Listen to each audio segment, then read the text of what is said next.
विद्यार्थियों, हमने अपने पिछले लेक्चर में नाद के लक्षणों का विस्तृत अध्ययन करते हुए जो प्रमुख 3 गुण बताए थे, तारता, तीव्रता और गुण, जो कि नाद के प्रधान लक्षण होते हैं, उनके बारे में विस्तृत चर्चा की थी। हमने नाद के प्रधान लक्षण तारता की चर्चा करते हुए यह स्पष्ट किया था कि नाद अथवा संगीतोपयोगी ध्वनि की तारता 4 बातों पर निर्भर करती है: आकार, प्रकार, घनत्व और तनाव। मैं सोचती हूँ आपको इसका सारा कंसेप्ट क्लियर हो गया होगा। आज हम नाद अथवा संगीतोपयोगी जो ध्वनि है, उसके दूसरे लक्षण के बारे में चर्चा करने जा रहे हैं: तीव्रता।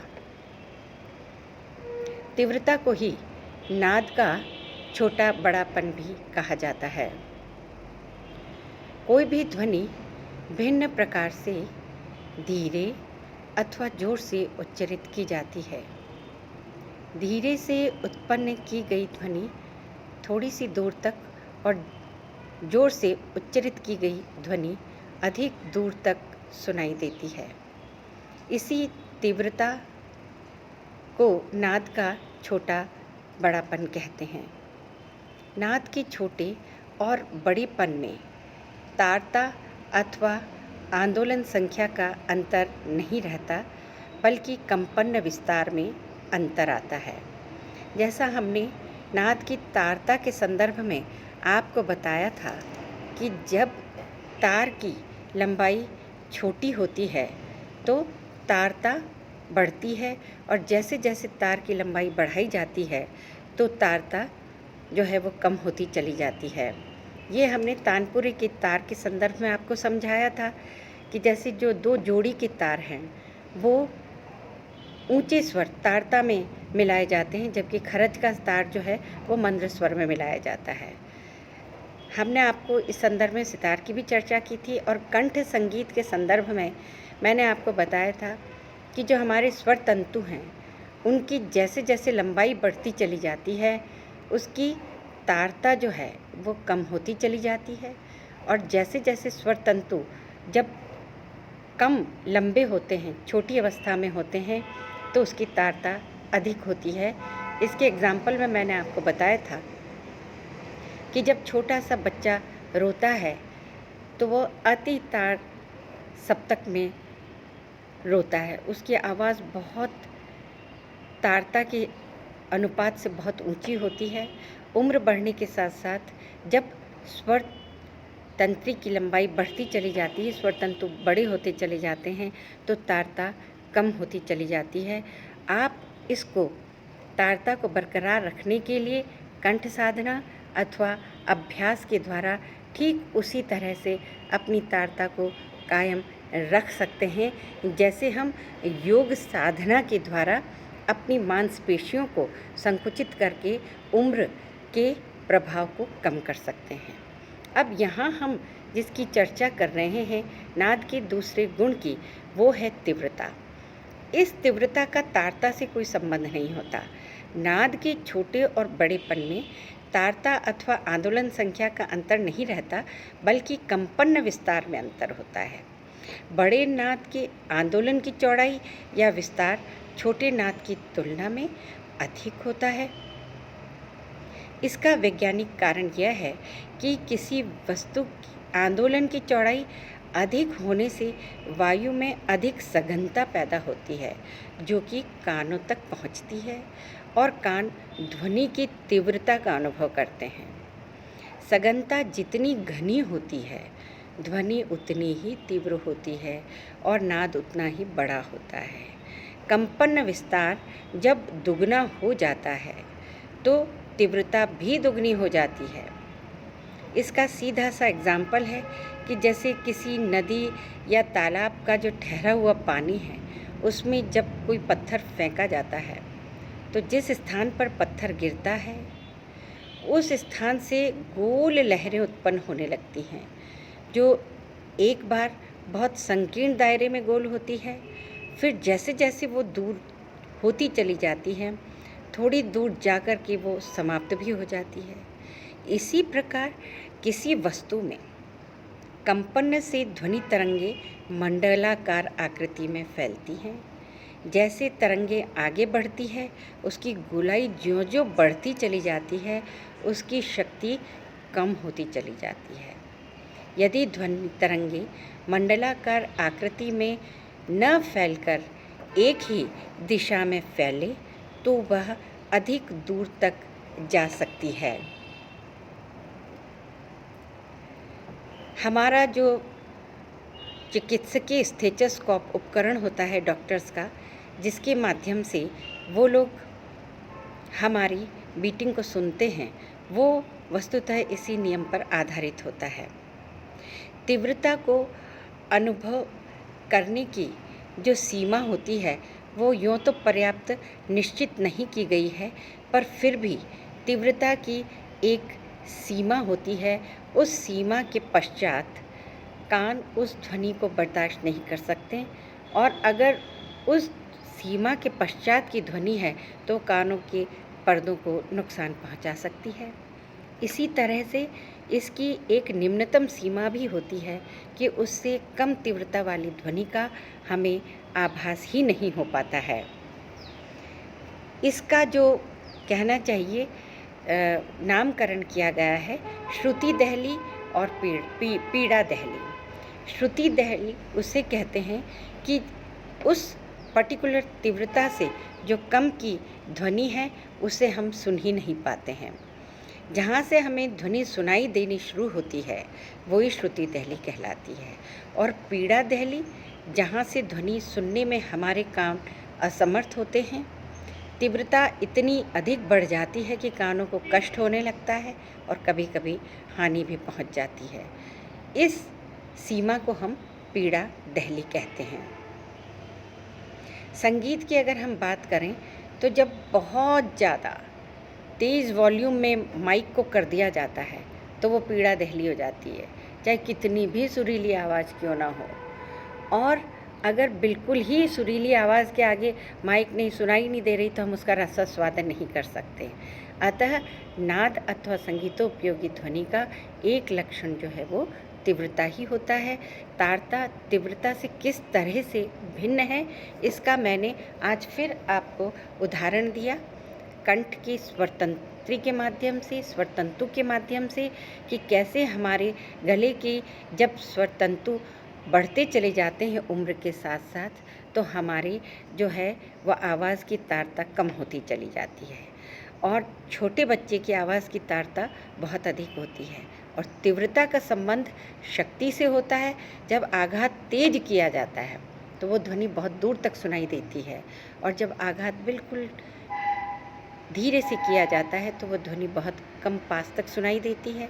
लेकिन जब वो मंडलाकार रूप में ध्वनि का प्रसारण होता है तो धीरे धीरे उसकी शक्ति कम होती चली जाती है और उसकी तीव्रता भी कम होती चली जाती है। तीव्रता की दो दहलियाँ हैं, श्रुति दहली और पीड़ा दहली। जब तीव्रता बिल्कुल कम हो जाती है, जैसे दूर से आती हुई बांसुरी की आवाज़ जब बिल्कुल क्षीण हो जाती है तो हमें कानों में सुनाई देना बंद हो जाता है, और जिस सीमा से हमें सुनाई दिया जाता है वही श्रुति दहली कहलाती है। और जब आवाज़ बहुत ज़्यादा तीव्र हो जाती है तो कान के पर्दों को असहनीय हो जाती है, वही दहली पीड़ा दहली कहलाती है। मैं सोचती हूँ आपको ये नाद का गुण बहुत अच्छे से समझ में आ गया होगा। अब संगीतोपयोगी ध्वनि अथवा नाद का तीसरा और अंतिम लक्षण है गुण अथवा जाति। ध्वनि के बहुत सारे लक्षण होते हैं और इन लक्षणों में गुण अथवा जाति का अपना एक महत्वपूर्ण स्थान है संगीत में। इसी लक्षण अथवा नाद के इसी लक्षण के द्वारा हमें दूर से आती हुई आवाज़ स्पष्ट हो जाती है कि ये आवाज़ तबले की है अथवा सितार की है अथवा पखावज की है या कि वीणा की है। कई बार हम आँखों से उस वाद्य विशेष को ना देखें फिर भी हम बता देते हैं कि ये आवाज़ मानव कंठ की है अथवा ये आवाज़ बांसुरी की है ये जो नाद का लक्षण है, ये गुण अथवा जाति के नाम से जाना जाता है। संगीत में इस लक्षण का बहुत महत्वपूर्ण स्थान है। अब जहाँ तक कंठ की ध्वनि को भी हम पहचान लेते हैं कि ये मानव कंठ की आवाज़ है, किसी वाद्य विशेष की नहीं। ये हम नाद के इसी लक्षण के द्वारा पहचानते हैं, और उसमें भी हमारे कानों में इतनी सूक्ष्मता से हम उसको ये भी बता सकते हैं कि ये आवाज़ लता मंगेशकर की है, अथवा सुमन कल्याणपुर की है, अथवा हमारी किसी स्टूडेंट विशेष की है। ये जो विशेषता है, जिससे कि हम बिना देखे ही कह सकते हैं कि ये कंठ संगीत में भी कि फला विद्यार्थी गा रहा है।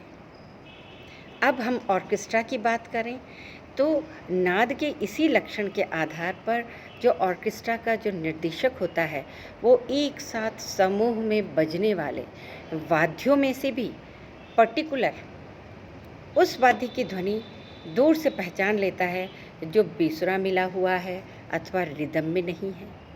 इसी तरह से वृंद गायन में भी जब समूह में गायन किया जाता है तो जो निदेशक है वो पहचान लेता है कि फला कोने से या फला कॉर्नर पे स्थित जो स्टूडेंट अथवा सहभागी है उसकी आवाज़ लय में नहीं आ रही है अथवा बेसुरी हो रही है। तो नाद का ये जो लक्षण है वही उसका गुण अथवा जाति के नाम से पहचाना जाता है। यह नाद की बहुत ही महत्वपूर्ण विशेषता होती है। इसकी वजह से हम दूर से आती हुई ध्वनि को पहचान जाते हैं। व्यवहार में केवल आवाज़ सुनकर हम ये पहचान लेते हैं कि हमें कौन बुला रहा है। हम अपने दैनंदिनी के क्रियाकलाप में भी दूर से पुकारती हुई माता की आवाज़ को बिना देखे पहचान लेते हैं, अथवा घर के बाहर आवाज़ देते हुए मित्र की आवाज़ को अथवा पड़ोसी की आवाज़ को पहचान लेते हैं। हम अपने भाई बहन अथवा मित्र की आवाज़ में फ़ौरन से नाद के इस लक्षण की वजह से डिफ्रेंशिएशन कर पाते हैं कि ये आवाज़ अमुक व्यक्ति की है और वो ही हमें बुला रहा है। ये गुण केवल कानों का अनुभव नहीं बल्कि नाद का उत्पादक का भौतिक आधार है। वैज्ञानिकों का कथन है कि मूल नाद के साथ कुछ अन्य नाद भी उत्पन्न होते हैं जिन्हें उपज स्वर या सहायक नाद कहा जाता है। इनकी संख्या ही नाद की जाति का निर्धारण करती है। अच्छे सितार अथवा तानपुरे में झनकार के साथ रे और ग उपस्वर बहुत ही साफ सुनाई देते हैं। इन उपस्वरों की आंदोलन संख्या मौलिक स्वरों की आंदोलन संख्या से 9 गुनी ऊंची होती है। तानपुरे में इतनी सहायक नाद अथवा स्वयंभू स्वरों के आधार पर मात्र 4 तारों में 7 स्वरों की सृष्टि की जाती है, जिसे कि हम कानों से अनुभव कर सकते हैं। जैसे जैसे उपस्वरों की संख्या बढ़ती जाती है उसकी तीव्रता मूल नाद से क्रमशः एक अनुपात में निर्धारित होती चली जाती है, किंतु सभी तीव्रता का कम होते जाना आवश्यक नहीं। कभी कभी उत्पन्न सहायक नादों के बीच सहायक नाद पहले से भी अधिक तीव्र होते हैं।